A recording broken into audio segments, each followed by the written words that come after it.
how to use the calendar view in Asana. Hello guys and welcome to this new tutorial. In today's video I'm going to show you how simple and easy it is to use the calendar view within your Asana board or project. So we're going to head over asana.com, sign in for an account, and as you can see we're going to be on the admin dashboard.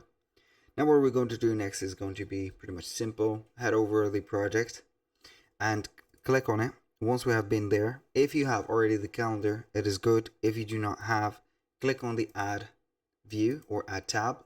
You're going to find the calendar from here.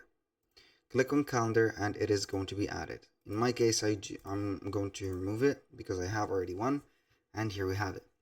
So you can add templates to your specific calendar, and you're going to make some details about it, or as you can generalize the thought that it is going to be a task that you're going to add, and it is going to be named template one because we have set up the default task here as template. So I'm going to restart that or reset that, and it is going to be cool. So now it has changed to task. You're going to add a task, and here we go.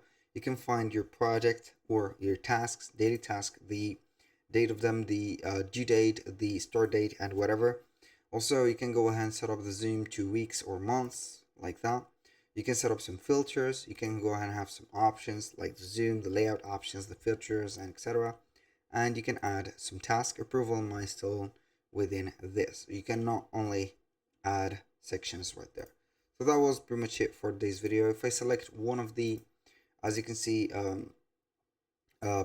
task, I click on it, it is going to show up the details. If I click on an empty space, it is going to let us create an event or a task on it.